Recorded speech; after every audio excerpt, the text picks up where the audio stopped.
You're listening to Talk Star Wars, a proud member of the Star Wars Commonwealth Podcast Network. Check us out on the web at starwarscommonwealth.com and take your first steps into a larger world.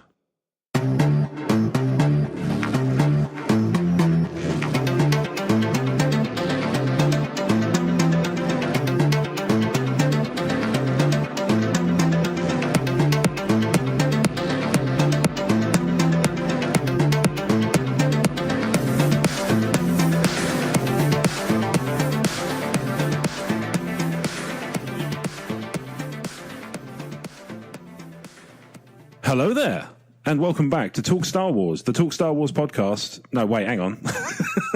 Wow. Leave it in. That's fine, I'll come back in. Hello there. No, leave it in. Leave it. I like it. That's leave fine, it. I'm not going to redo it. Just, hello there. Welcome back to Talk Star It's Wars. one of those shows already. Yeah. Brilliant. Yeah. Hello there, and welcome to Talk Star Wars, the Star Wars podcast of emotionally14.com. I'm Rob. And I'm Brad for Talkie Star Wars, Talk Star Wars. Hello, Star Wars. I mean, Hello. Hi, how's your Brad been? Let's do a Star Wars, yeah. Yeah. How's your good. Brad been? Yeah. How's my what? Who? How's your Brad been?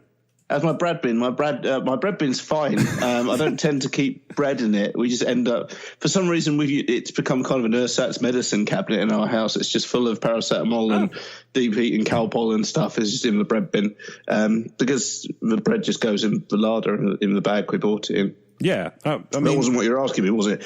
Yeah.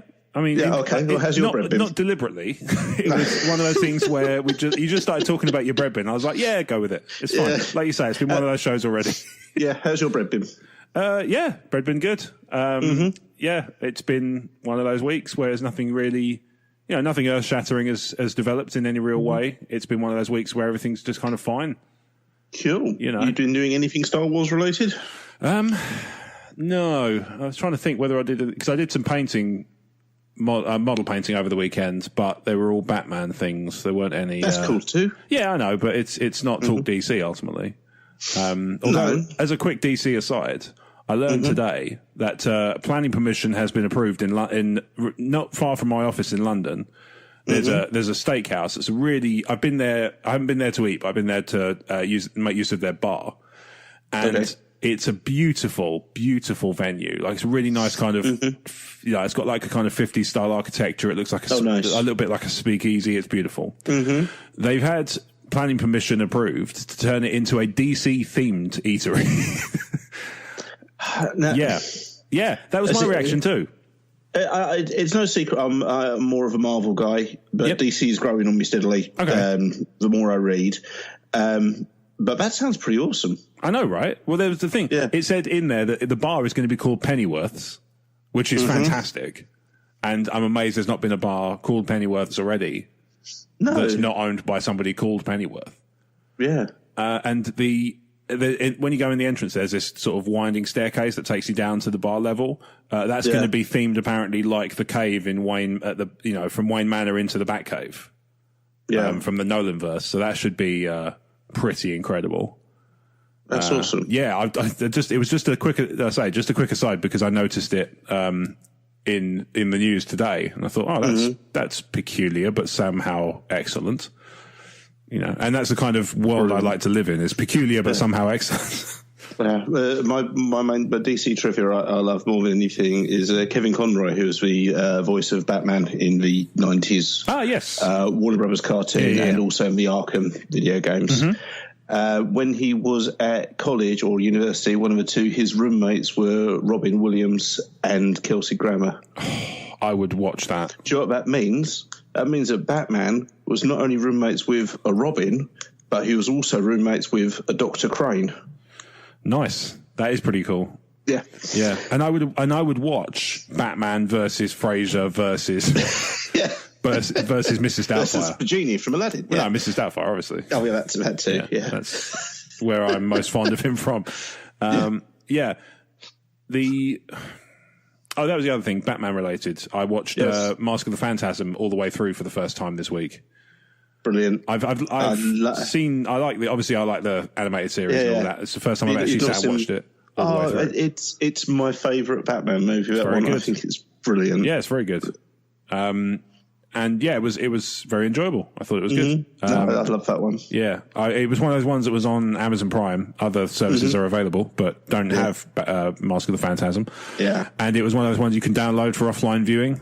Oh, nice. So I did it ages ago, and then I had nothing specific. I'd run out of podcasts, and I hadn't run out of podcasts, but I wasn't in the mood for a podcast, and my audio book's a bit heavy going at the moment. So I thought, well, I'll take a break and watch a film, and ended up watching that. So that was pretty cool. It's a long time since I've seen it, but it's genuinely one of my favourite Batman movies. It's very, very good. Absolutely brilliant. I liked it a lot.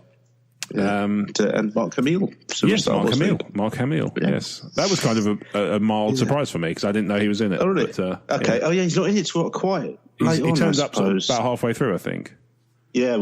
Okay. I had that with Dark Knight. Don't ask me how, but I got to see Dark Knight in the cinema, not knowing that Two-Face was going to be in it. Oh, okay. However, I must have missed all the trailers, all rumours and stuff had just completely passed me by somehow. Obviously, social media wasn't as big as it is now back then, so I didn't get constantly bombarded with it. And I was just when Harvey Dent turned up in it, I thought, well, okay, they're going to tease him and he's going to be the big bad of the third movie. And then when he turned up halfway through the film, I was like, this is awesome. Yeah, it's a really good adaptation of Two-Face as well. I mean, I feel bad for Tommy Lee Jones because I feel like he was a wonderful Joker. This is the trouble, isn't it? He's doing two of the most thankless tasks in the world. He's playing a Two-Face that's more akin to the Joker, and he's also trying to one-up Jim Carrey. Yeah. In camp, when Jim Carrey is dressed as a giant green question mark. Playing the Joker, Yeah, he's dressed as a giant green question mark, and you have to out-camp him. Good luck with that. Yeah, I mean, I do generally quite like that movie. I know it gets a bit of stick. It's the best movie. It's the worst movie I've seen loads. Yeah. I've watched it dozens of times, and it's not an amazing film, but it's one of those ones I can happily sit and watch if it's on.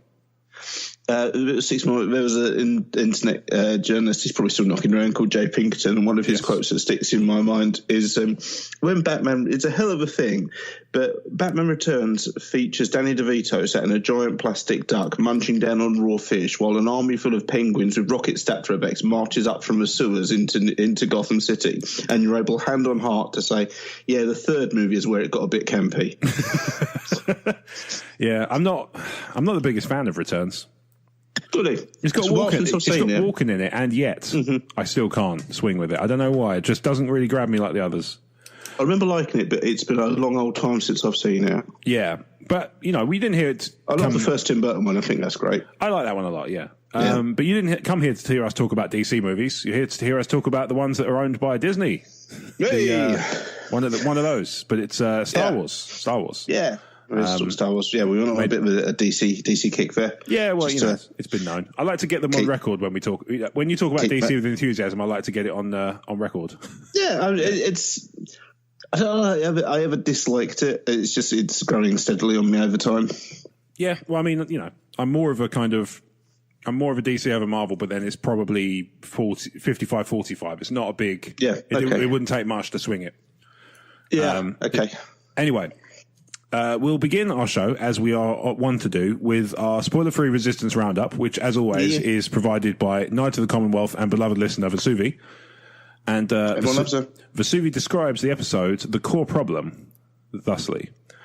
In The Core Problem, we see Yeager stumble across Kaz's ramshackle transmitter he's been working on in efforts to send a message to the Resistance. Yeager doesn't think the Cobble device would be strong enough to break through the First Order's communication blanket, but out of the blue, Poe arrives. Yeager and Kaz are astonished he's found a way to sneak onto the Colossus despite all the TIE patrols. But after all, Poe is the hotshot we know and love. We quickly discover that Poe isn't just there to visit. General Organa has tasked him with a special mission to Jakku, one he'll require BB-8 to accompany him on, beginning the following day. So Poe is there to retrieve his little buddy. CB-23 will stay and help Kaz until BB-8 is available to rejoin Team Fireball. Since Kaz hadn't been able to make steady reports on all that has transpired since the advent of the signal jamming barrier, he shows Poe information from a swiped memory rod. Not the cylindrical variety, but the chip kind, exactly like the one Lor San Tekka has containing the partial map to Luke Skywalker. The data on Kaz's stolen rod, also happens to be a map. By studying the stellar cartography and digital tags, Kaz seems certain that something disreputable is going on in the nearby system. More clues to exactly why the First Order is so hot to get control of the Colossus. Poe reckons with a few hours to spare, he and Kaz should go survey the dubious sector before making his way to the aforementioned desert world, which surely puts us within a few hours of the events of The Force Awakens. But that's all you get for now. Okay. I like how they're Is lining this this up. still season 1 of Resistance? Yes. Yeah, season 2 has been greenlit, hasn't it? Yeah, it is. Yeah, it's the later half of season 1. Okay, so I'm wondering if season 2 is going to continue after Force Awakens, I think which would give the series more lifespan than we originally envisioned. Yeah, I think it has to, doesn't it? I mean, if they're running this close to Force Awakens now and the series isn't over yet, it has to run alongside. It can't run much longer because there's no time at all between Force Awakens and Last Jedi. I mean, if it's happening elsewhere in space. Elsewhere, yeah. I mean, that would account for there being more than 8 people in Resistance at the end of that film. Yeah, unless they're going to time jump, And it would explain, I mean, if there's a signal jamming barrier in place and that's still in place by Last Jedi, it might explain why they don't come. Okay, yeah, that works. Yeah, so I mean, if the series doesn't end with them getting rid of the barrier, then that would explain a lot, in fact. I'm interested in this exploring kind of more of the first. I think I've said multiple times on this show, but every episode is someone's first. Yes. Oh, I'd really like more information on how exactly the relationship between the First Order and the Galactic Republic works. Yeah. And it sounds like we're going to get a bit more of that. It does. There's a few things this series is rumoured to be doing. So I've not, obviously the Resistance Roundups are spoiler free, but a lot of clickbait sites are not. So I have been given a few bits of extra stuff that I would otherwise might not have found from Vesuvi's description. So I know that there is apparently information in there that kind of alludes to why they were able to take power so quickly. Okay. And also my understanding is there's a lot of talk or speculation in the show about the unknown regions. Okay. And obviously there's been a lot of speculation about... It's come up a few times, yeah. Yeah, and I hope I hope it's kind of building to something. I hope there's an effort to work towards, if they're going to end up with, there's one line that I want to hear in episode 9. And it could be a throwaway line. It doesn't have to hinge around it. It doesn't have to be the last line of the film or anything like that. I want to hear something to the effect of an exchange with Rey and Force Ghost Luke, or the equivalent discussion. And Rey says, we have to stop Kylo Ren. He's the ultimate evil in the galaxy. And Luke goes, wow, you think he's the worst? Or something to that effect. Because all he needs to do is touch on that as a throwaway line, and then you're set up for films that run after or films that run alongside that deal with other things. Yeah. And you can set it up so that it's not just Nazis in space. It's something of, it might be an alien race. They might go down the Trek route and have some kind of, some warring races, that sort of thing. Yeah. Something like the Vong. It can be that. It can be, I mean, I'm sure they won't go with direct Vong, but something along those lines. But I mean, and I think part of the reason I don't think it would be them specifically, or indeed entirely like them, is because if you think about it, probably the worst thing you can introduce at the end of episode 9 is a race of beings that are immune to the Force and lights and not that bothered by lightsabers. Bearing in mind there's only 2 people who can use it in the entire galaxy, Rey and some cleaning help on Canto Bight. Yes. Yeah. So I think if they go down the route of adding in some, some additional alien races, I think Force immune characters, probably not the best use of their time. Maybe they can work on something else. Yeah. Anyway, Vesuvi, as always, thank you for your spoiler-free Resistance Roundup. I'm always impressed as to how you managed to keep it so light but tell us so much. And then Vesuvi was kind enough to write in again about last week's show. There's no stopping her. There isn't. There's a lot of that this week. We've tried. No, emails have been sent, but and then they get sent back. Yeah. So Vesuvi writes, "Thanks, Rob, or is it Josh?" It's not, but yes. Thanks, Brad. You're welcome, Josh. In regards to Twitter Rob's message about sleeping with one's lightsaber under one's pillow, I'd imagine stowing it in the nightstand should be just fine, unless it gets jumbled with a sizable collection of toys. Redacted on the fly. You don't want to get any of those confused in the dimly lit room before flipping the on switch. Yikes. As for Jared, that would have improved for Last Jedi. Yeah, I mean, to be fair, hold that thought. As for Jared meeting Jack Claff, that's awesome. I love how his IMDb portrait is actually the moment when Red 4, a.k.a. John D. Brannon, explodes over the Death Star. Spoilers. And about Sparkly Water Shrimp's interest in the Star Wars Holiday Special. I was 10 when it first aired. I must confess, even back in 1978, I was none too pleased with it, as it varies so greatly in tone and quality from the original movie. That is pretty true. Yeah. Although I did rather enjoy the Boba Fett cartoon and Akmina's last call serenade, good night, but not goodbye, which is canon. To all you... Is it? Yeah, apparently so. How's it canon? I'm not sure. Maybe it's been reproduced elsewhere as well. Which is canon to all her faithful patrons, especially the large rat. I rewatched the special last year, hoping 40 years might allow me a different level of appreciation. Alas, it only dredged up traumatic recollections. Fair. On that same note, I do want to comment about Itchy, Chewbacca's father, now canonized as Atichituk, since he was mentioned in Solo, a Star Wars story. I remember him from Galactic Battlegrounds. Yes. Yes, he was. Yes, you're right. Funny enough, I was playing that the other day. Oh, I really liked that. Yeah, I only did the tutorial first level, but, it was nice to just dive back in briefly. Mm-hmm. Since he was mentioned in Solo, a Star Wars story, via Shiriwook, mind you, who used a still legend mind-evaporated device to self-gratify. The holographic beauty he conjured for inspiration, Mimea, was portrayed by the lovely Dearhan Carroll, who was in a movie that my mother was also in, Hurry Sundown, 1967. Sometimes the 6 degrees of separation game can conclude in far fewer notches. But yes, if Sparkly, or anyone listening, dares watch the holiday special, it's best to do it inebriated and with friends. Make a game of it. Every time you roll your eyes, drink a shot of something strong. You won't mind the show after the first commercial break. And congratulations on making the charts in Israel. Today, Jerusalem, tomorrow, the West Bank. All right. Sure. We're still in the top 200, by the way. Still on a post-Valentine sugar rush from chocolate-covered cherries applied to me by my attentive boyfriend of 4 years. Oh, isn't that nice? Vesuvi, Knight of the Commonwealth. So actually, she's included a fandom link to Good Night But Not Goodbye. So let's see what the verdict is on this one. I think it's 2 different songs. Oh, okay. Oh, it's a remix of Figuring Dan and the Modal Nodes. Mm-hmm. And it's mentioned in the Cantina Band. Yes, and it's mentioned in the Absolutely Everything You Need to Know book, which apparently is... I mean, it's a reference book, but apparently the content within is canon, I guess. So I think it was one of those ones that was released kind of on the cusp of a reboot. So yeah, one of those ones. I would go with whatever Wikipedia said. Yeah. Was it Lords of the Sith or Tarkin that was released on the cusp? No, Tarkin was released. Kenobi was released. It was the last Expanded Universe book to be released, and I think it was like a couple of weeks after. Oh, okay. It jumped, and A New Dawn, the Rebels novels were first canon. Yeah, I know the one. Oh, yeah. Okay, yeah. There you go. So those, the Mind Evaporator is the name of the device that he used midway through prep for Christmas dinner. Thanksgiving dinner. Sorry, I should say. It's easy to forget. Mm-hmm. Wish it was easier, but it's easy to forget. So our next couple of messages, speaking of people writing in and then writing in again, 2 people were kind enough to do it this week. Oh, so wow. We have 2 messages from Dave in Australia. So did you want to read the first one? I can do, yeah.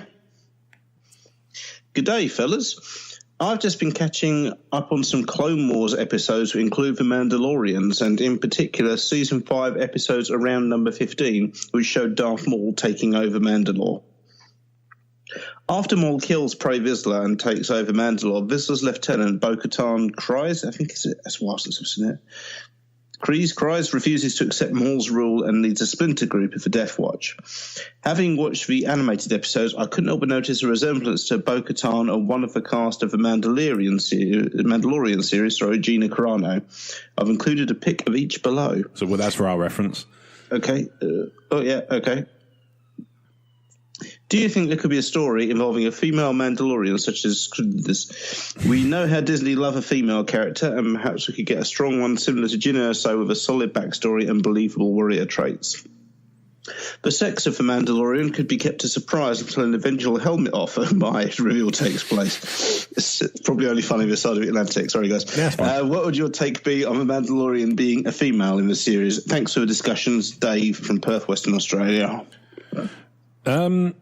Okay, so there's two questions in here. So, could we see a story involving somebody like Bo-Katan, or indeed sure. Bo-Katan herself? Yeah, totally. Yeah, I mean, I'm not sure. Absolutely no reason why not. Is she not killed off? Is she in Clone Wars? It's been a couple of years since I've watched Clone Wars, and I was generally very sleep deprived at the time. Anyway, fair enough. I mean, I often am. Yeah, I don't recall whether or not she was killed off. I don't believe so. Wikipedia has no death date, so. All right, well, there you go then. That settles it. So theoretically, she could turn up in Mandalorian? I'm totally up for that. Yeah. Tie it back in. And given that Disney is doing more episodes of Clone Wars, and I am still pretty sure we'll be pushing Clone Wars more for a couple more years, I think a tie-in like that makes a lot of sense. Totally, yeah. As to the second part of the question about the Mandalorian themselves being a female, I believe, although I'm not 100% sure, that it has been confirmed that it's Pedro Pascal's taking the lead in that series. That was my understanding. Yeah, so, I mean, it wouldn't surprise me if it was a bait and switch, because sometimes that happens. Oh, yeah. But at the same time, my understanding is that it's Pedro Pascal inside the armor, and that he's the titular Mandalorian in this case. Whether or not Bo-Katan turns up, totally could, and I can totally see it, and it makes perfect sense. Yep. Yeah. Totally. Yeah, but there's little I disagree. There's nothing I disagree with here, except possibly the unfortunate term "helmet off." Well, sounds like a Russian oligarch. Yes, it sounds like a terrible. It sounds like an awful conclusion to a rap battle to be.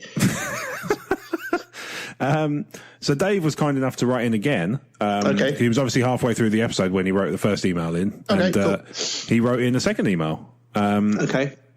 Did you want to read that one, or do you want me to read it? I'll take you in. Go for it. So Dave writes, "G'day, fellas.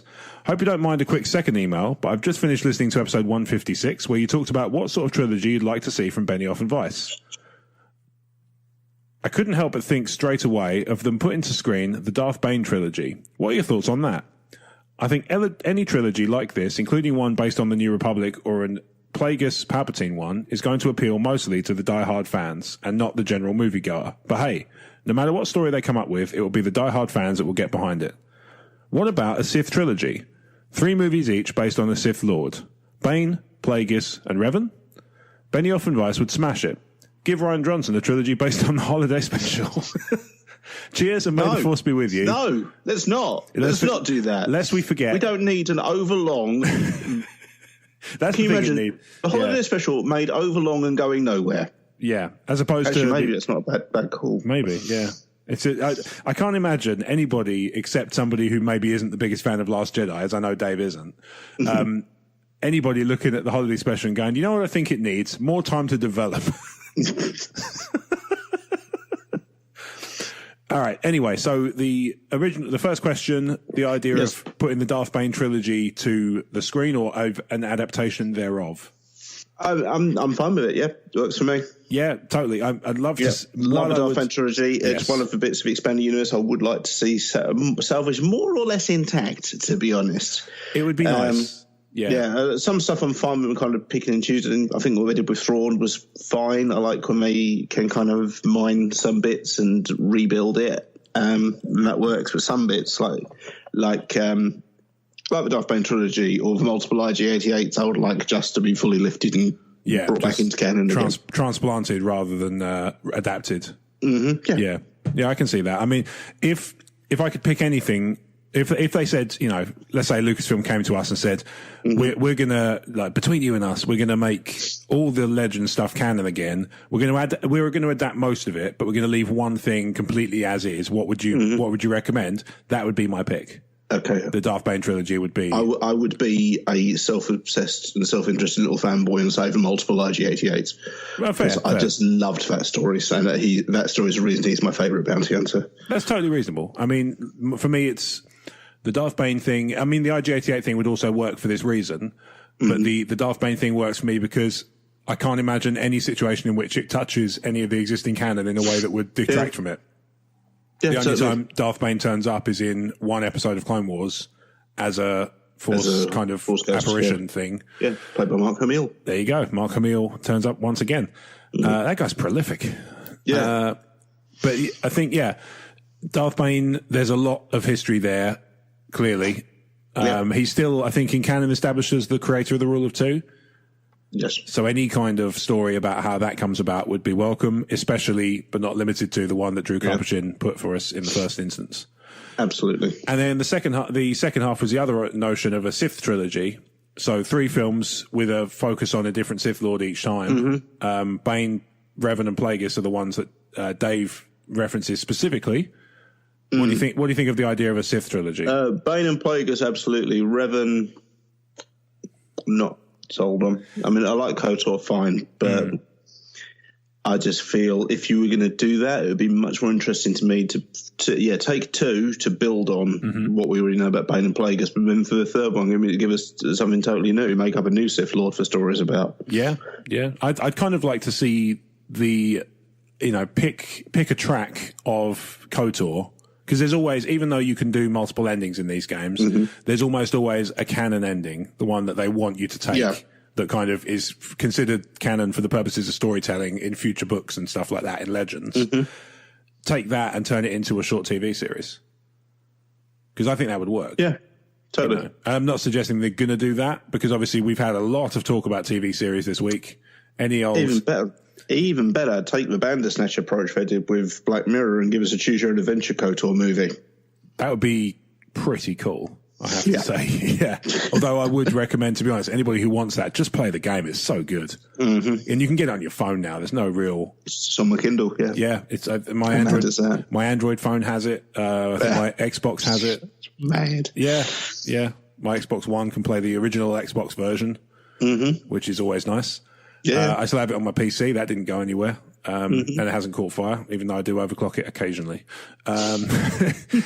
But yeah, I'm not averse by any means, much like you, to the idea of a Sith trilogy, which kind of, I think you can tell a trilogy with a through line through all 3 that focuses on different characters in each film. Yeah.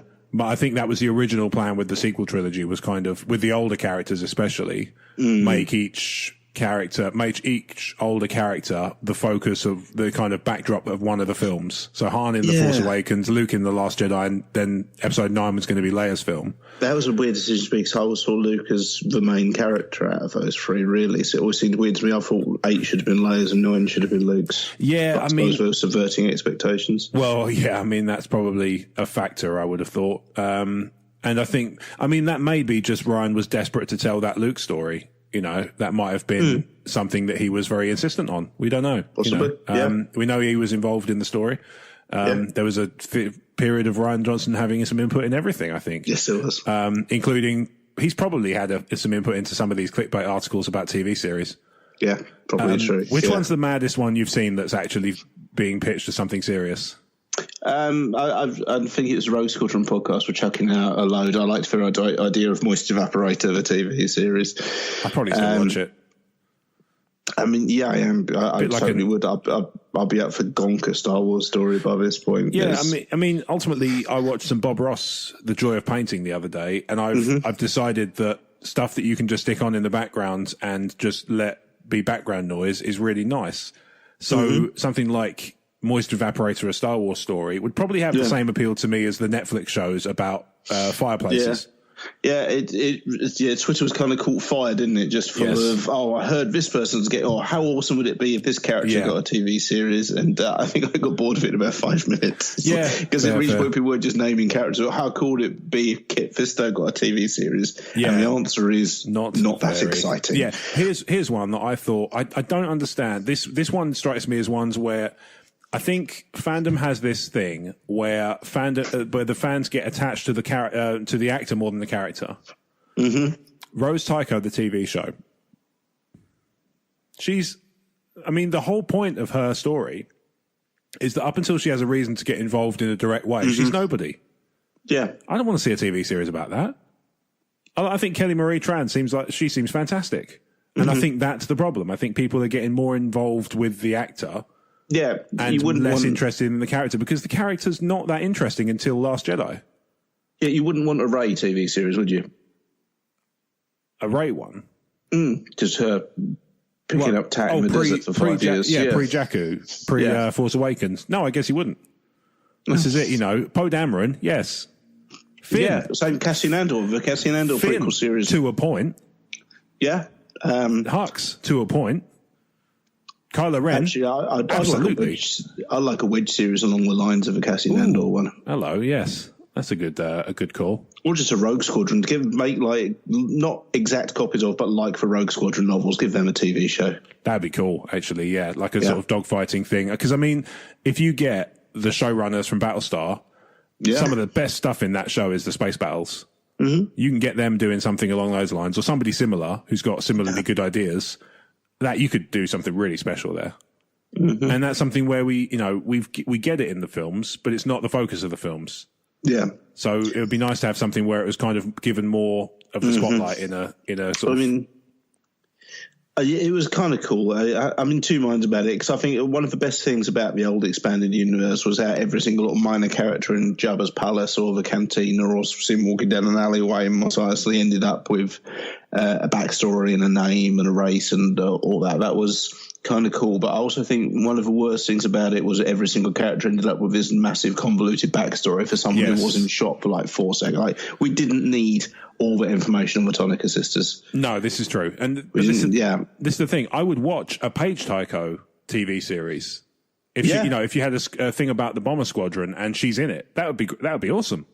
Because she's got a story to tell, but the whole point of Rose is that she's nobody until the Last Jedi. The whole point of Rey is that she's nobody until until the Force Awakens. Literally explained in dialogue in the Force. So you're nobody. Yeah, exactly. Absolutely. Yeah, I mean, I would rather watch DJ get a head injury than to end up with the stutter. So up until the point of just before the Last Jedi, he talks perfectly normally, and then he gets a head injury or something that causes him to stutter. I would watch that over a Rose Tycho TV series. I just can't. I don't. Again, I feel like it's that kind of, I like the actor, so I want them to get more work. That's great, but there are other things beyond Star Wars. I realise that for some people that doesn't seem to be something they want to acknowledge, but it's just reality. It's not. It's okay. You know what I mean? Having said that, if they want to greenlight a Lando one, yes, all over that. Yes, please. Mm-hmm. Kira. Sure. What would make a good TV? Back in day, there was a duology by Steve Perry, which was basically a Clone Wars MASH unit. And that would actually make for a hell of a TV show. Yeah. Or just go like a Republic Commando style series as well. How cool would that be? Yeah. And, maybe get Karen Travis as executive producer. Yeah, she'll come back. He's gone. You can come back now. Yeah, well, stranger things have happened, right? Yeah. So, we're doing series 3 at the moment. Exactly, come in July. But they've just gone nuts. The whole TV series thing has exploded into, and yet again, we have the Kenobi series being talked about, and suddenly people are talking like it's been confirmed. Once again, until it comes from Lucasfilm, nothing has happened. Until Star Wars Twitter account or Star Wars Facebook page or somebody or the Star Wars show on YouTube has talked about it and shown you that it's a thing, it's not a thing. Yeah. And please give it a rest. I would actually be more on board with a Kenobi TV series than I would a Kenobi movie, and I've said that from the start. Yeah, so I think if it is true, on then fine. Yeah. Oh yeah, totally. If it's true, then great. But at the same time, I've got to the point now where I just refuse to believe that anything is happening until Lucasfilm confirms it. I just won't.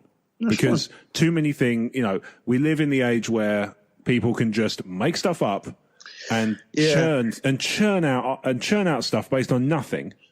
Yeah, I'm not. I mean, like what I just did then. There's a world difference between going, or a Wedge TV series would be cool, or a Clone Wars MASH series would be cool, and going, they're doing a Wedge TV series. Tell you what, they should definitely do that. Yeah. Yeah, or just like talking about, Dennis Lawson would probably be up for this. Let's just pretend he's never going to be up for coming back to Star Wars ever again. Let's pretend he's up for it though, because fans got a dream. But it's just give it a rest. Honestly, he was earning lots of money in a British soap opera. Last I heard, really, he was in either Casualty or Holby City for a really long time. Yeah, Dennis Lawson. Yeah. Ah, okay, I didn't know that. I know Hugh Quashie's in, I want to say Holby City. Okay, I'm going to have to... Obviously Adrian got Guy Emerson Henry. was for a while as well, so maybe that's just where Star Wars actors go when they're not busy. Maybe, yeah. It's like a sort of overflow. Sure, I'm going to check, otherwise I'm going to have totally messed up. And it's just going to be like when I accused America of not having kettles.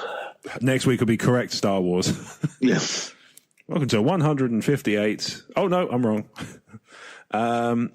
But yeah, it's... I know he was in Holby City between 2002 and 2004, and he's coming back this year as well. Oh, there you go. Well, that answers that. So, yeah, the TV series thing has gone nuts. So, having said that, you say if they were to be greenlit and stuff on the fly, yours would be the Wedge or Clone Wars Smash style thing. Yeah, I think that could be fun. You want something that works for a TV show rather than just a movie you'd like to see take 14 hours to do anything. Yeah, I was thinking about it the other day, and because obviously these pieces, what I would like them to do is be designed to stoke up discussion rather than bait and switch and annoy people.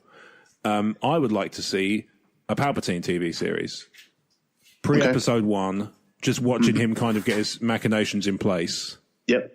And and that ends with, it kind of dovetails into episode 1, or maybe it goes alongside, parts of episode 1 into episode 2. Yeah, like Plagueis did. Yeah, like Plagueis did, or even, like we're talking about with Resistance. It's dovetailing into Force Awakens, and it's clearly going to carry on into Last Jedi time. Yeah, okay. That could work for me. Actually, Plagueis made Phantom Menace a better film. Plagueis... Hang on, what? The Plagueis novel.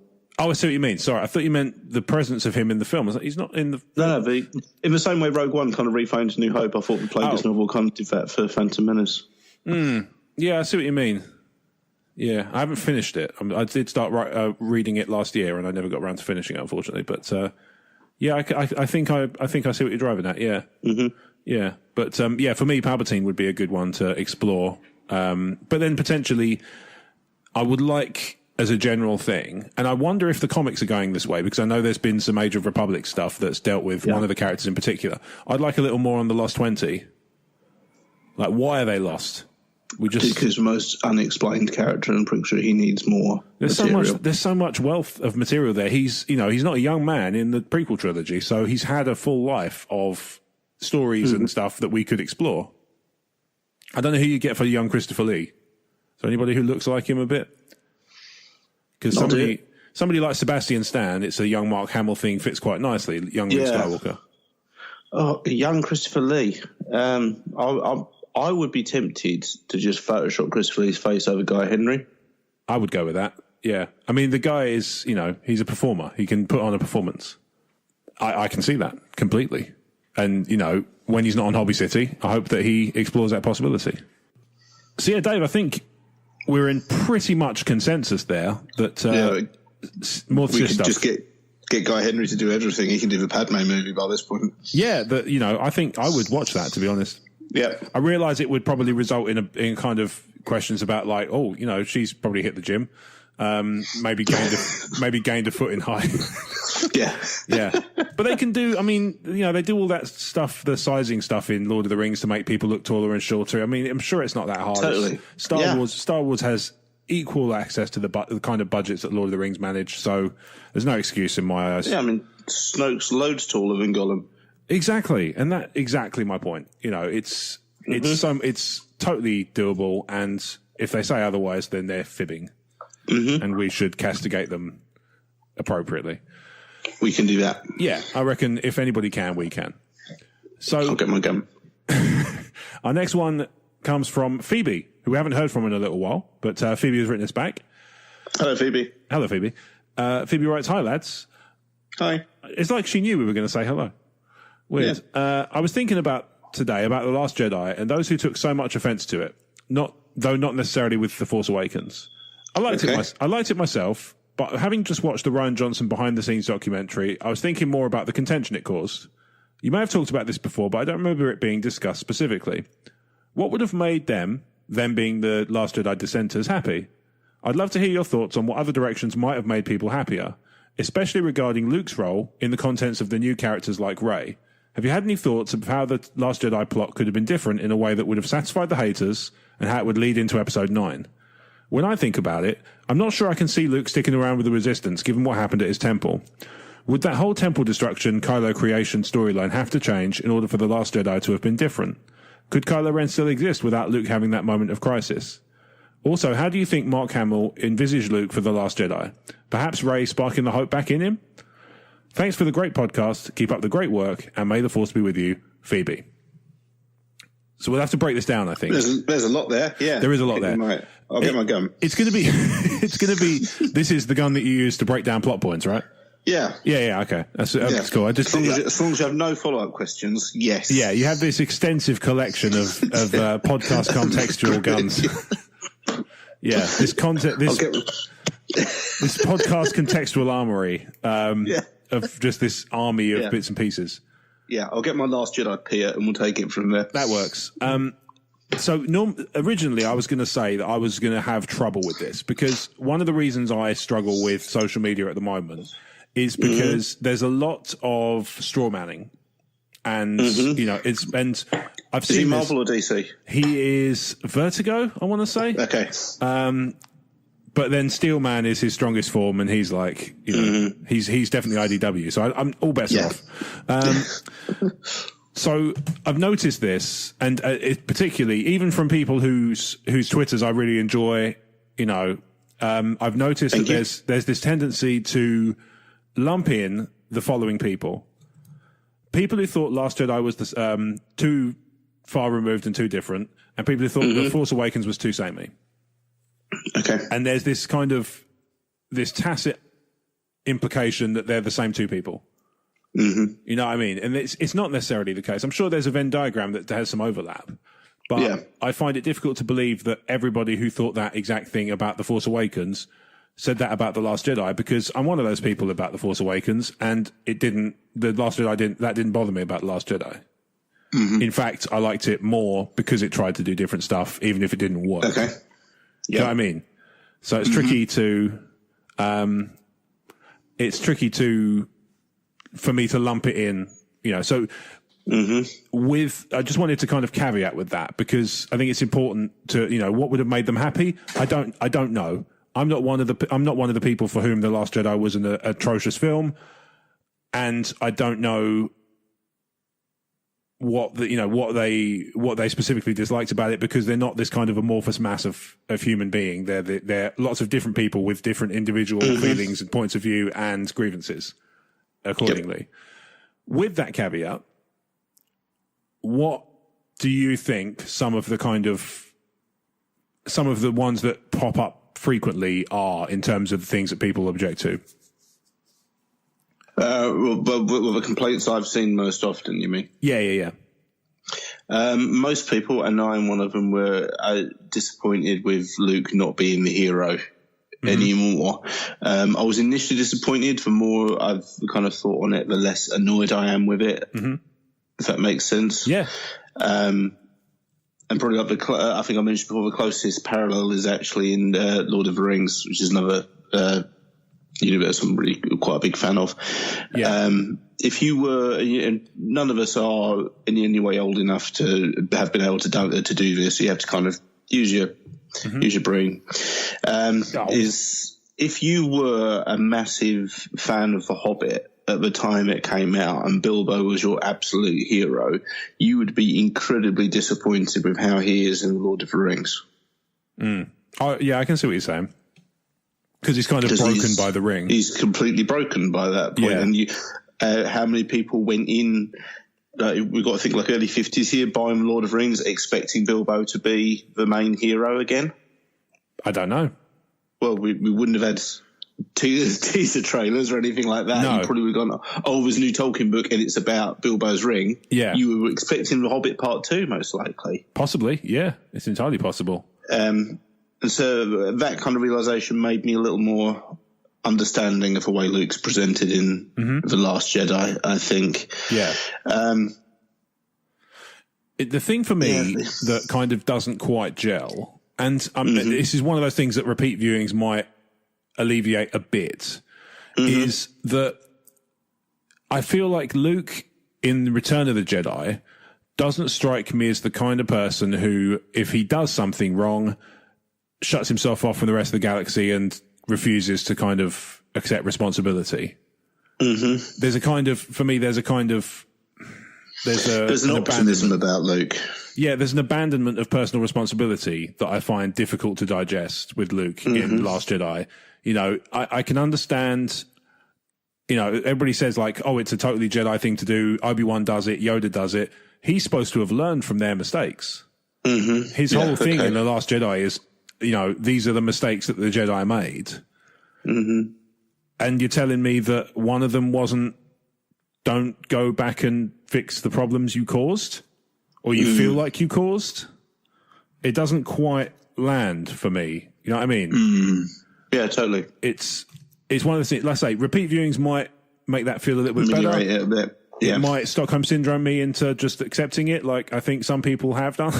It's, you know, I don't want to put too much on them, but I do feel sometimes like people have I know people who've gone like, oh, you know, when I first watched it, I hated it, and then I've only seen it once, so I'm just kind of, this is fine. Just like a year or so of mulling it over. That's fine. I mean, what I've kind of noticed as a general thing, and I don't mean this to sound like a humble brag, but it is going to come off that way, and I apologize, but it's, you know, it's one of those things, is that a few people I know whose opinions I respect very deeply, thank you, have come around to my way of thinking eventually, if that makes sense. So it's like, and I'm sure that's happened in reverse as well, that people who've started on the other side of the fence have kind of gone to, you know, it's my favorite of the films. That's how conversation and exchanging ideas works. Exactly. But I feel like over time, when I was, you know, I felt like I was very much in the minority when the movie first came out, and I didn't really know how to feel about it.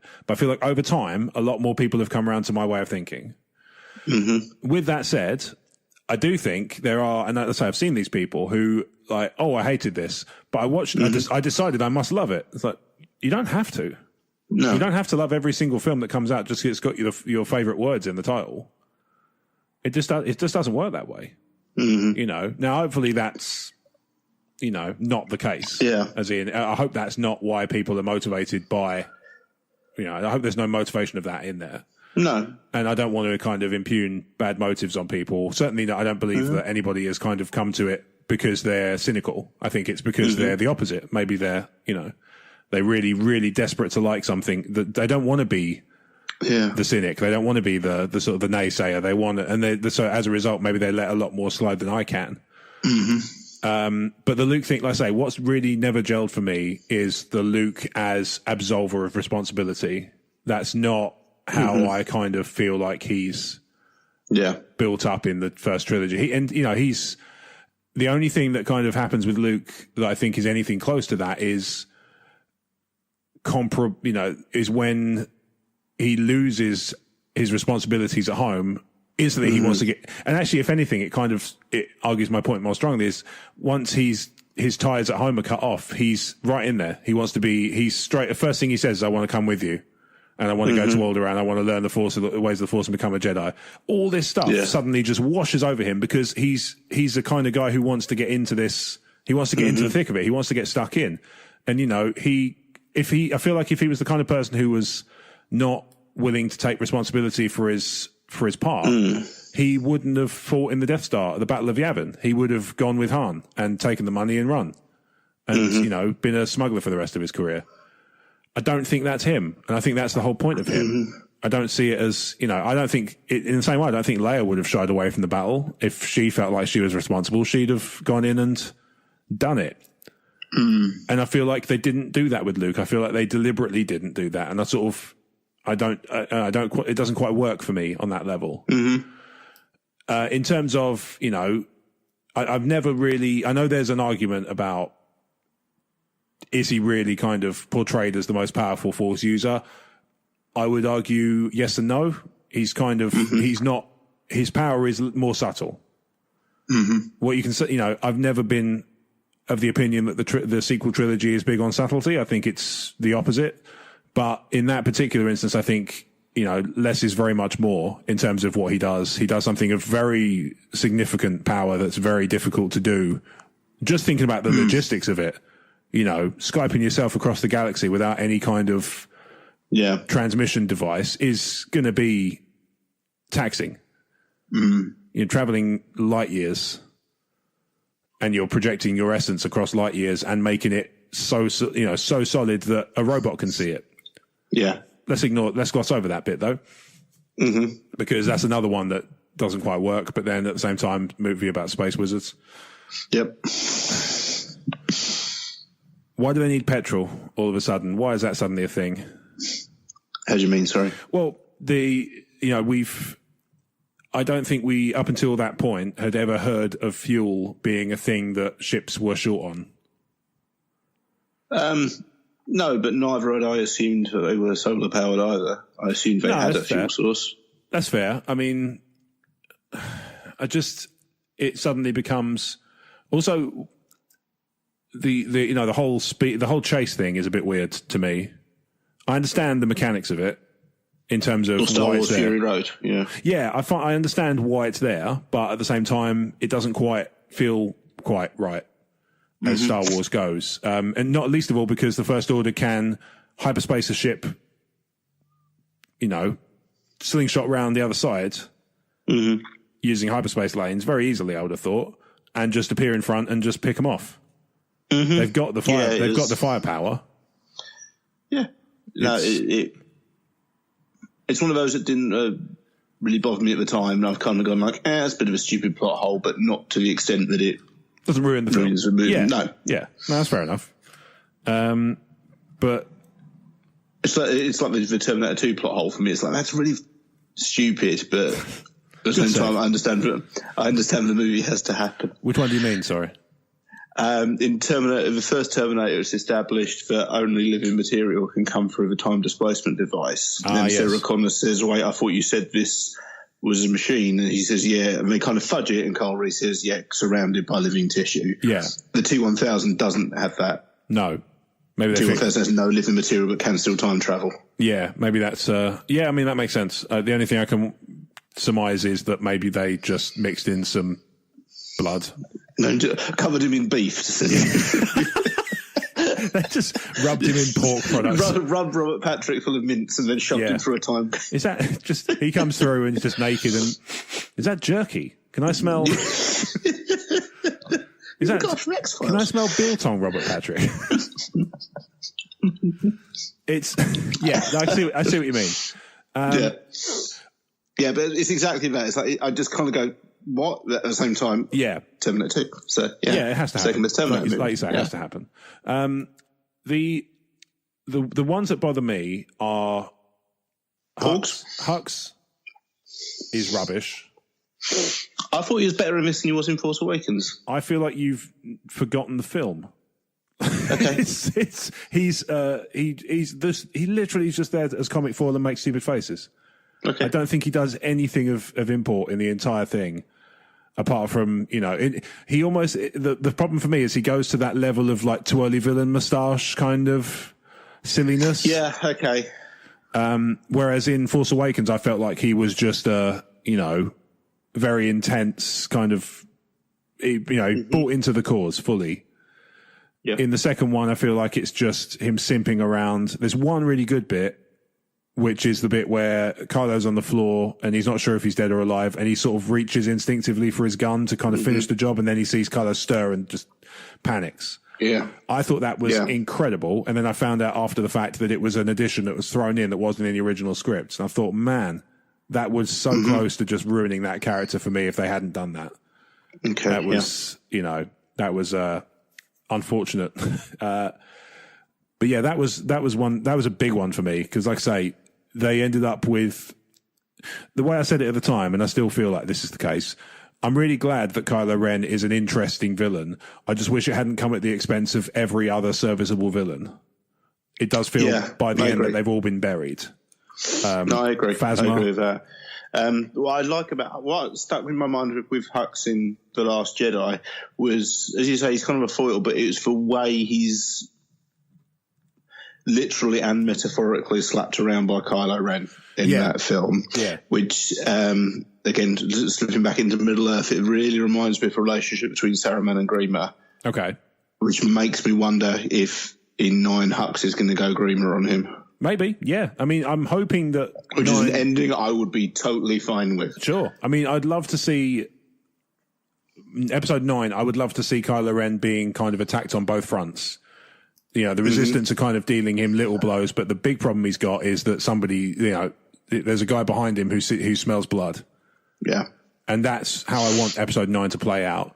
Yeah. If Kylo Ren's the only villain who I've given a monkeys about by the end, I shall be distinctly cross. Yeah. Because it's a really, really big waste of Domhnall Gleeson in Episode 8. On a vaguely tangential note, I'm reading the Phasma novel at the moment, which I had no expectations on at all, and I'm really, really enjoying it. It's given a lot of background and a lot of fleshing out to the character, nice. And it's worth doing. So I'm nearly halfway through, so far it's worth doing. Obviously, it can tank, but so far really good. Yeah, I haven't finished that one, but it was what I heard of it so far. I enjoyed. It's just one of those ones where I think I put it down to do something else and then just never picked it back up. Yeah, sure. That happens to me increasingly, I've noticed. I need to get better at finishing audiobooks especially. But yeah, I mean, in terms of what would have made people happy, I think just, you know, I realize it's the longest Star Wars movie, but just a little more of certain things. I feel like it should have. I think the bulk of the complaints were that it was not a safe film. Force Awakens was a safe Star Wars movie. Totally. It ticked all the Star Wars boxes. Despite other complaints, I think Phantom Menace was a safe Star Wars movie. It ticked all the boxes of what we're expecting from a Star Wars movie. Yeah. It was space battles and lightsabers and Jedi and Sith and robots. And Last Jedi was not any of that. And I think it will either go two ways. In 10 years' time, we'll either be talking about how The Last Jedi was just a really, really weird blip of a movie that didn't work really in the grand scheme for the rest of the canon, or we'll be talking about it as an amazing gamble that paid off. And right now, I honestly don't know which way it's going to go. Yeah, I've noticed that people are saying, like, you know, this must be a really good movie because we're still talking about it a year later. That, for me, is the extremes of the aisle. That's the hardcore Defence Force and the... I mean, Tim Burton made a biopic of Edward D. Wood Jr. They didn't make him the best director ever. I don't think that's what they mean. So if we're still talking about it, therefore it's good. That's not how that works. We're still talking about Plan 9 from outer space, but it doesn't make it a good film. Well, that's true. But I mean, more to the point, like, it's, say, if you've got people who bristle in both respects at the mention of The Last Jedi to the point of, oh, it's the worst film I've ever seen, and oh, it's the best film I've ever seen, you just don't know, you don't like Star Wars. We want them to keep writing in. We do want them to keep writing in. We should just... Who? These nebulous straw men? No. I don't know if they do write in. It's difficult. But yeah, how would you know? Yeah, well, quite. You know, until we get an email that smells faintly of a farm, I don't know. How does that even happen? You know, like I say, when you get the extremes of the fandom at both ends, the hardcore detractors, the fomenting Discord people, as Carlos so eloquently puts it, and the hardcore Last Jedi Defense Force who exist and are, you know, in many ways just as unhinged. In a much more endearing way, but at the same time, nonetheless. Yeah. When you've got both of those yelling at each other all day, I feel like the probably 85 to 90% of people in the middle who are just like, shut up, shut up, shut up, shut up, shut up, shut up, shut up. Yeah. Who just want to talk about anything else. Yeah. Are going to be minimized in the discussion. You know, and social media has this thing where it ends up, you know, for better or worse, it amplifies. And it has that potential to, you know, it has the potential to give a profile to somebody who might not otherwise get one, certainly. But at the same time, sometimes you feel like maybe there's a reason they didn't get one, and maybe that was fair. But, you know, not bitter. In terms of, do you need the destruction of the temple and the Kylo Ren creation stuff I think you do, but I don't think you necessarily have to do it the way they did it. I'll go with that. I think you could have...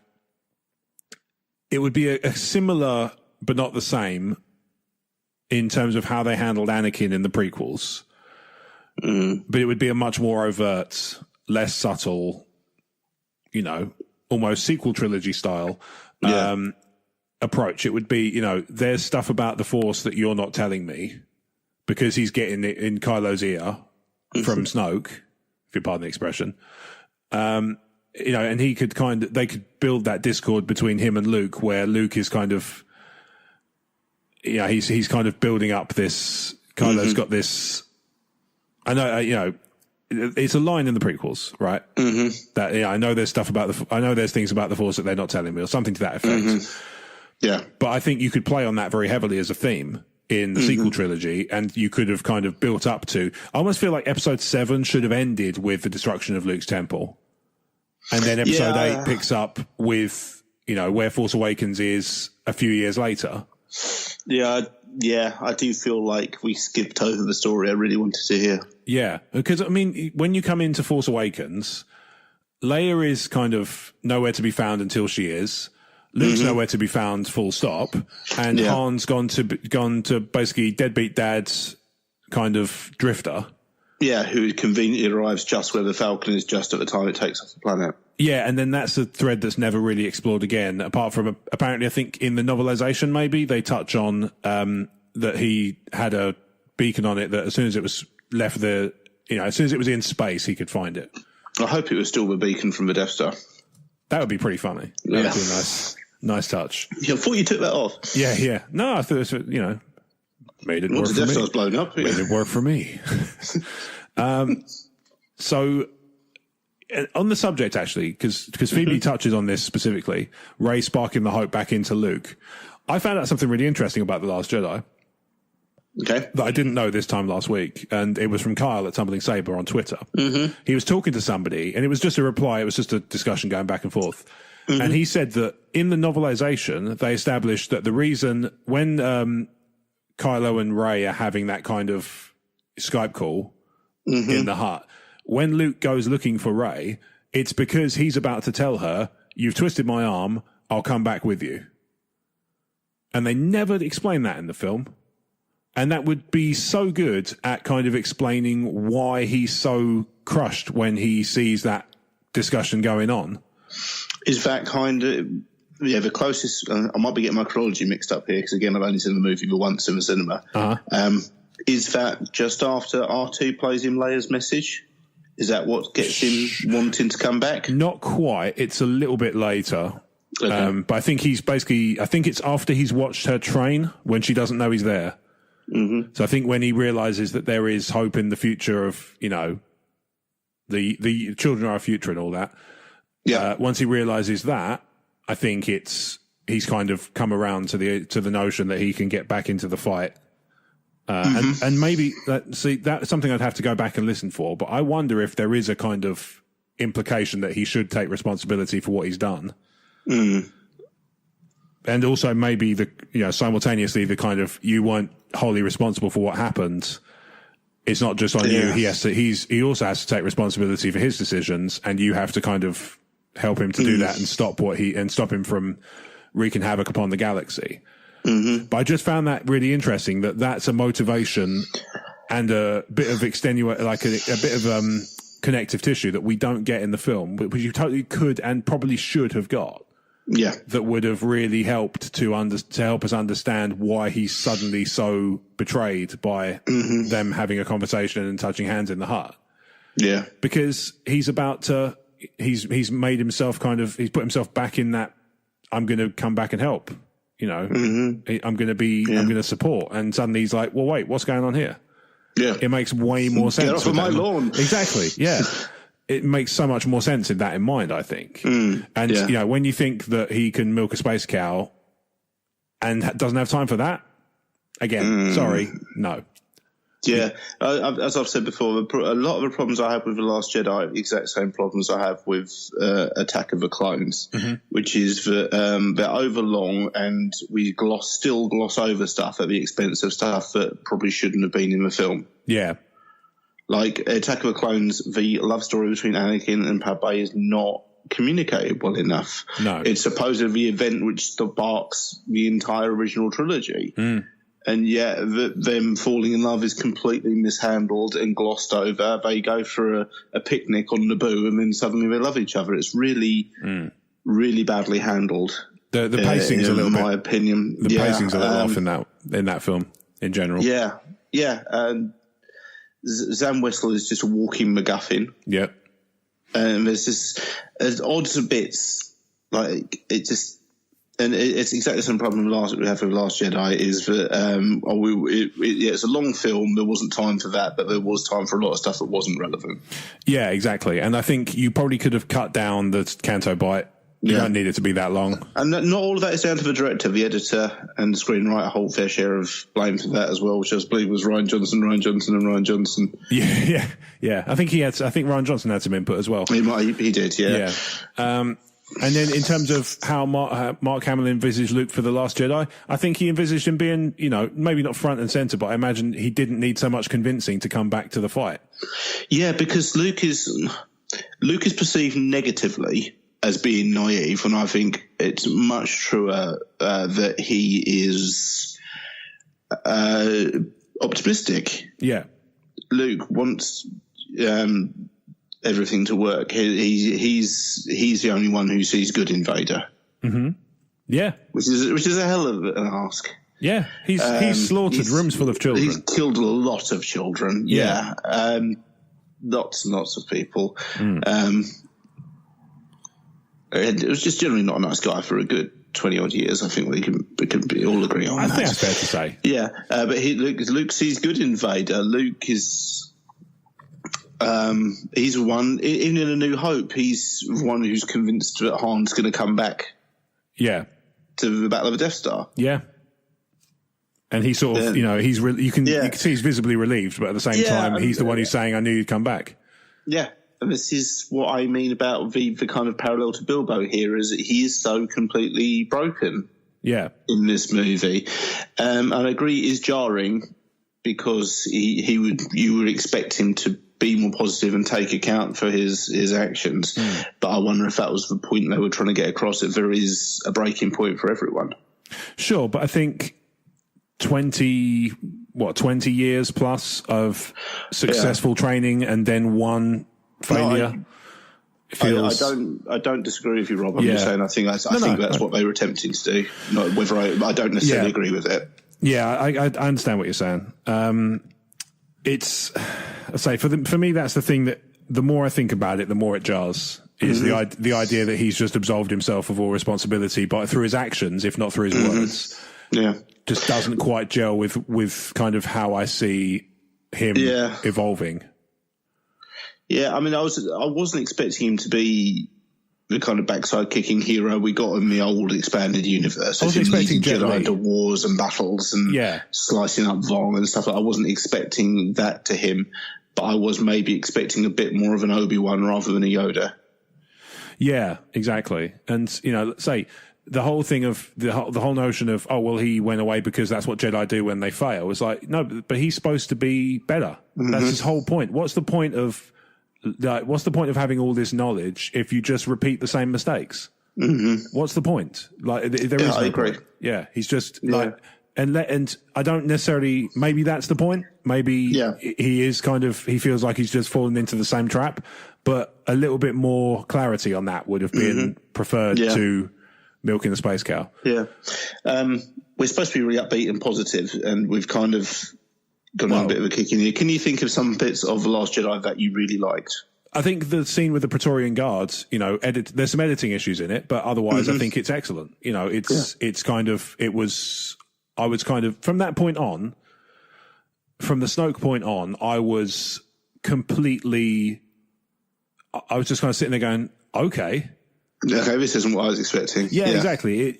That was kind of one of those moments where subversion of expectation really, really worked for me. Was oh wow, okay, I thought he'd be the kind of big bad in the third one, and he's gone. And this, this might be smoke and mirrors, but at the same time, it's looking increasingly likely that it's not.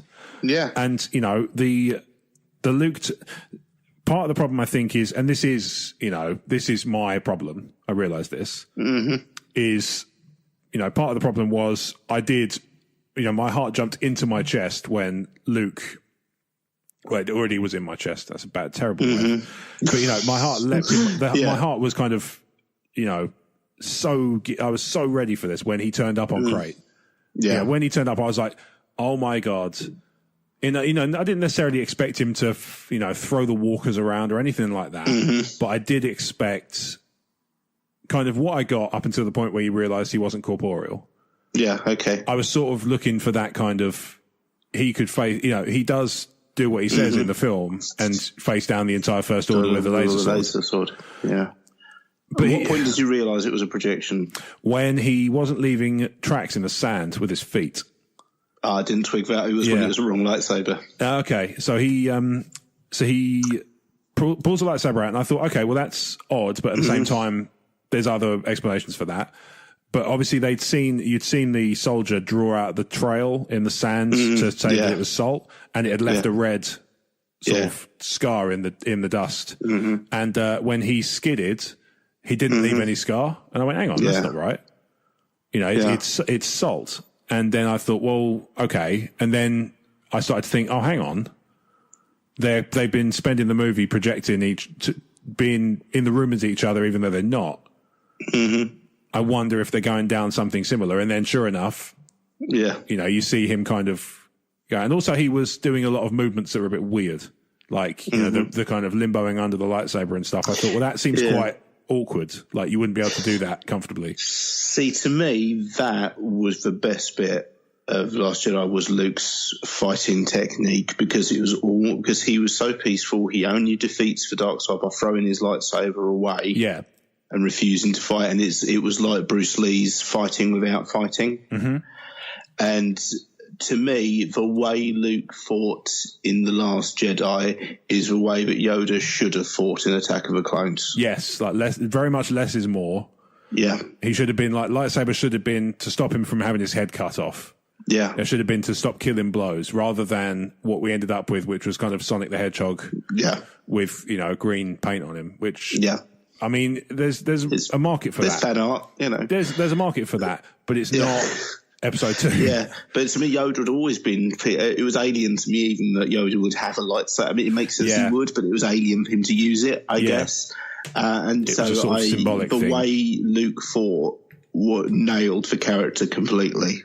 Yeah, for me, because Luke at his absolute worst is when he is on the offensive with his lightsaber in Return of the Jedi. That's the closest he comes to in canon. That's the closest he comes to the dark side. Yeah, and so for him to do the absolute opposite when he's at the height of his powers made complete sense to me. Yeah, totally. I totally get what you mean. In terms of, I did get very excited when the notion of Luke fighting the First Order by himself sort of presented itself, but then I didn't dislike what they did with it instead. And again, I know that subvert expectations were written in big red letters on every page, but it does. There are moments where the subversion of expectations was enjoyable and uncomfortable at times, because obviously, like I say, you had to deal with the fact that certain things weren't going to happen, like Snoke getting any kind of interest in Episode 9. Yeah. I thought, Hux turning up with any kind of moment of genuine excellence, apart from the one fleeting moment, and Luke kind of being any kind of stone cold badass chap. And, he didn't quite get that in the same way that I would have thought. And sometimes that was fine. Sometimes it was Hux making stupid faces for 2.5 hours. But how, in terms of, I think Mark Hamill probably envisaged it more as, okay, well, I spent the whole of Force Awakens out. This is the one that's about me. I'm going to be, front and center. I'm going to be taking names. Yeah. Maybe the Knights of Ren make it to Ahch-To and there's a fight ensues, that sort of thing. Not so much. And so I thought maybe he might be, maybe he was thinking he might be involved in that. Who knows? I mean, that's kind of how I would have liked to see him. I would have liked to see that. Whether or not they could make it work, I don't know. Obviously, there you go. But I've always there's a particular, I forget which book it is. There's a Legends book where he basically is kind of pulling the Jedi away from galactic politics. It's not ones where, not Fate of the Jedi where he gets exiled, but decades before that, when he basically, the beginning of the book is him going to Mon Mothma and saying, "I don't want the Jedi anywhere near this." It's sort of New Rebellion era. It's probably something completely forgettable, like the Black Fleet Crisis. I don't think it is, because I don't think I read those all the way through. I think it's a one-shot, and I feel like it might be New Rebellion or something around that era. New Rebellion, that sounds right, actually. Yeah. And that was like an Imperial separatist group, wasn't it? Yeah. So I wonder if that might have been the one. But there was this, I kind of imagined him taking the Jedi that way. So they're sort of, they're friendly to the Resistance, to Republic rather, but they're not peacekeepers. They're not like the Jedi of old. They're not peacekeepers. They're not sentinels. They're not an army. They're there to keep the balance. And there's a lot of grey area stuff they missed out on that sort of, disappointed me. Like the whole thing with Finn, I was really hoping with him and DJ was going to be the start of a bit of, it's not always black and white. But by the end, we've got a straightforward good versus evil plot. And to me, that feels like a missed opportunity. We can tell more. We can tell, and audiences have responded well to more nuanced storytelling than that. Yeah, I don't know. I actually quite liked that balance because I think for a younger audience, Star Wars has to be a black and white morality tale, whereas adults like us can extrapolate the grey morality as you've just described it. Yeah, I suppose so. It's just, I say, that is probably just me kind of thinking more about what I would like to see rather than what, like you say, what makes business sense. And, it makes sense. That makes sense. Yeah. But in terms of could Kylo Ren still exist without that crisis point? Yes, totally. It would have just been a more gradual thing and a more subtle thing. It's the tipping point because he sees Luke as a father figure, and I think from what hints we've got in stuff like Bloodline and Last Shot is that Han is not. It's not that he's a bad dad; it's that he doesn't know how to be a dad. He's worried about doing it. I think he kind of is so worried about doing it right that he doesn't do it. Yes, I think you've got that right. Yeah, which I like as father figures are very much a theme of Star Wars, especially the core saga. Father figures are very important for both other trilogies, and I just feel like he, not having Han anymore, he saw Luke as a father figure, and it was like another betrayal of a father figure to Ben. Yeah, and but I feel like making that clear that there was a kind of something premeditated to that maybe on Snoke's part, that he'd kind of put the pieces into place would have been really cool. And we didn't get any of that. It was, he could see, like Luke sort of went, Luke makes noise about, I could see that there was darkness in his heart and all that stuff. Yeah. But it's like, oh, well, that's a shame. But I feel like there could have been more of an effort to kind of highlight that Snoke was a bigger influence than perhaps. Like when you hear, bearing in mind that, you hear kind of Leia and Han talking about Snoke in the first movie, there should have been more to his involvement with, even just with the Republic. The fact that he's this kind of known person rather than this kind of nebulous dark force that sort of taints Kylo's soul. Yeah. It doesn't quite gel. And this is part of the thing I find about, all these loose threads that didn't get picked up on, just kind of got cut off. One of them is, why is Snoke known by name to Leia? It doesn't make sense to me. Unless he's somebody who's got some sort of history with the Republic or with the Empire we don't know that Luke immediately went from the destruction of the Jedi Temple to going straight into hiding and not talking to anyone ever again. There could be events taking place between those two events. I suppose so, yeah. I mean, it's kind of implied that that's the case, but you're right. It's not outright said. And Even if it's a matter of weeks before he goes away, it would have been time to tell Leia what's happened to her son. Yeah, I suppose which so. he would do. Yeah, well, I mean, I'm sure that conversation happened. Maybe in brief. I just feel like maybe he would feel that covering up family history is probably a bad thing. Yeah, I think that the events of Bloodline should have probably clued them into that. Yep. And a book. Yeah, it's a great book, and it's so there's so much there. Yeah.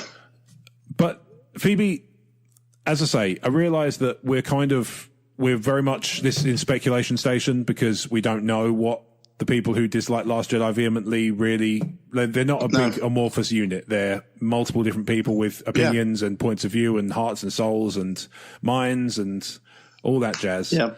The idea of kind of boiling it down into one salient point is tricky.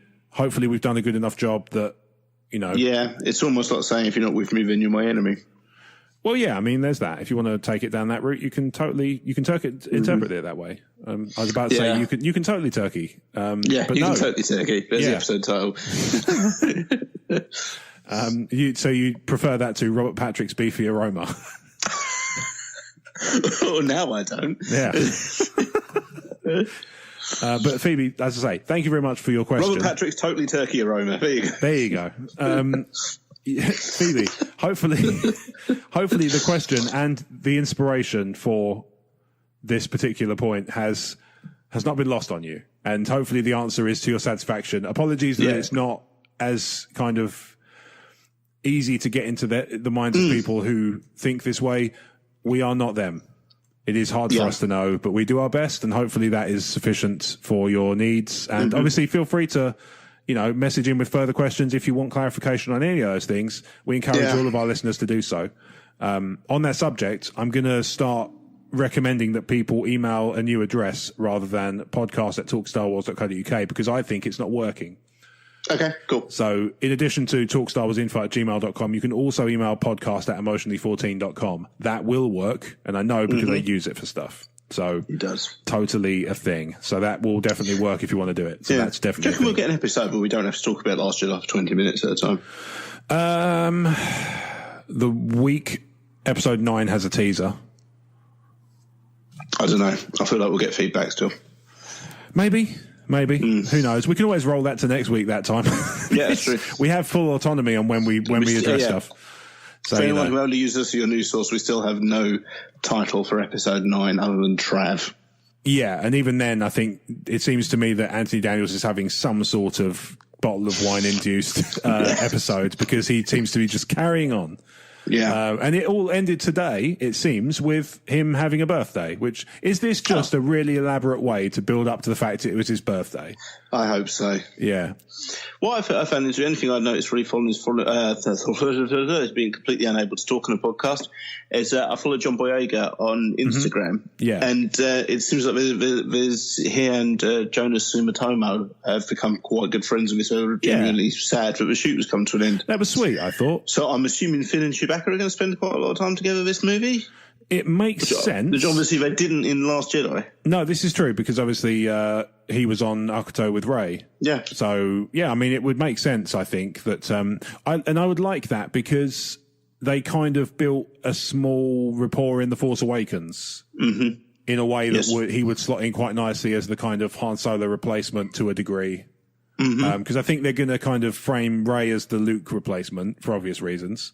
Yeah, Finn, Poe is getting into the kind of the military leader side of it, and then that leaves Finn to be the kind of he's not going to be like a Han character because he's not as brash and cocky. He sort of puts on the facade, but then Han's giving him kind of advice about how to how to get through life in Force Awakens. I feel like there's a really good opportunity there to kind of put him in that space. Yes, I agree. Yeah. What I hope they don't do is have Lando go, son. Just make the galaxy feel infinitely smaller. Yeah, I would like to believe. No, this isn't the sentence I ever thought I'd say. I'd like to believe that Disney is politically sensitive enough not to do that. I think you're right. I think they are. Yeah. And I think ultimately Yeah, I don't think Abrams would do it either. No, I don't think so. I think they've done the joke about how apparently Samuel L. Jackson walked up to John Boyega and said, "You're my son." Yeah. But other than Last that, Jedi. But yeah, other than that, I think that's been as far as it's gone. So I don't think there's any risk of having to deal with that particular point. Barring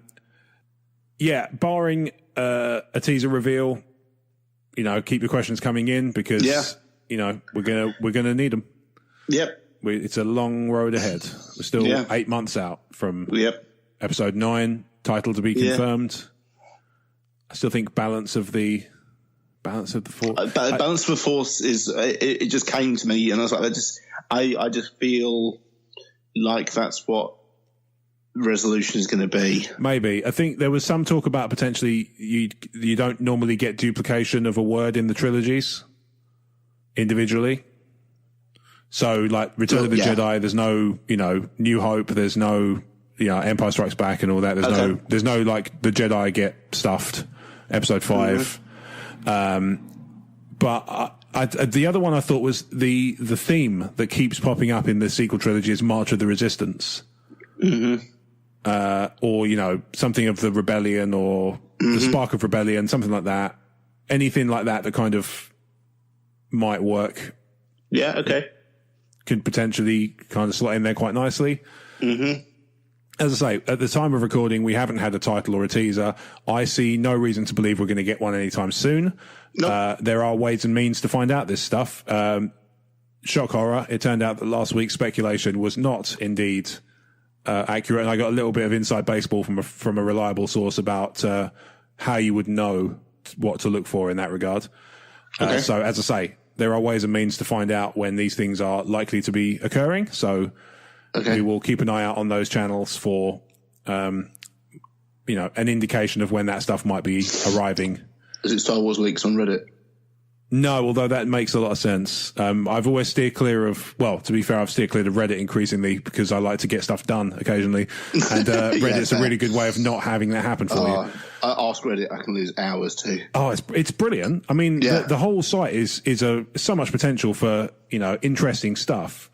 But, you can, like you say, you can lose hours on there and you can also waste hours on there. Yeah. And I'm trying to become more economical with my time when it comes to that stuff. So finding ways to do fun things that are also productive is high on my list of priorities. Making a list of priorities was a good one. It's a nice way to spend your time. But there you go. That's the questions for this week. As I say, no real news. Lots of speculation about TV shows. No real surprise. Everybody's very keen for various TV shows to be a thing. I'm confused as to why some of them, as I say, are so enthusiastic about watching watching the mechanic do stuff for a couple of weeks. Seems odd to me, but if it means Kelly Marie Tran gets more work, I think she can probably sort herself out. I don't think she needs Star Wars charity. But there you go. That's Talk Star Wars for this week. So, as I say, if you have questions or comments to send us, then talkstarwarsinfo@gmail.com or podcast@emotionally14.com. We also have social media accounts, Twitter, Facebook. The website will take you directly to the podcast player.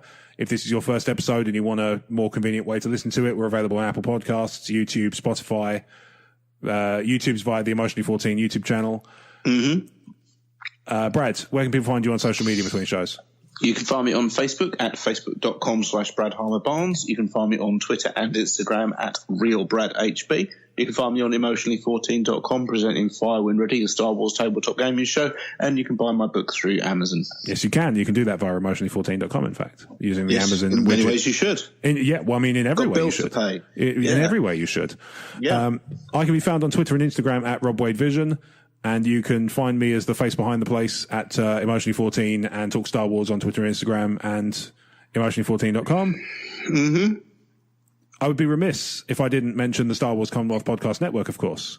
And that we've got a convention this weekend. We do have a convention this weekend. By the time this goes out, that will be gone. To most people, it would have been gone. So look forward to our report next week. Yes, indeed. But we're playing with Star Wars toys, basically. Yes, we will be. We'll be playing a lovely game of Star Wars Legion, which will be jolly good fun, with Ian and Blake, and it'll be great. Yeah. So, the Star Wars Commonwealth Podcast Network contains 9 fantastic outlets and multiple shows within those umbrellas. thought you were going to say contains 9 fantastic outlets and 1 crap one. Like I usually say about the podcast. We're available on all good podcast providers and the Apple one. So there are 9 fantastic outlets, all with some of them with multiple shows and some and all sorts of fun stuff. Getting Carlos to stop sometimes. I know, right? He's just so prolific. And incidentally, on the subject of Carlos, if you have a few bucks spare every month and you want to give to a really good Patreon, his is fantastic. Okay. Carlos Creates on Patreon. We're on there as well, in fact. Yeah, I know we are. Yeah, if you have $1 a month, then you can get ad-free versions of the show a couple of days early. Patreon.com/talkstarwars. That's so cheap. It costs you like virtually nothing. I know. Would you notice $1 a week?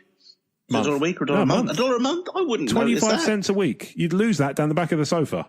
Go on, check. Just be a bit about it. Yeah, I bet it's there. So if every month, go down the back of the sofa, fund a podcast. There you That's go. how this works. This is it. And you can get an ad-free version in return for a couple of days before the main show gets it. So, wonderful. Why would you not?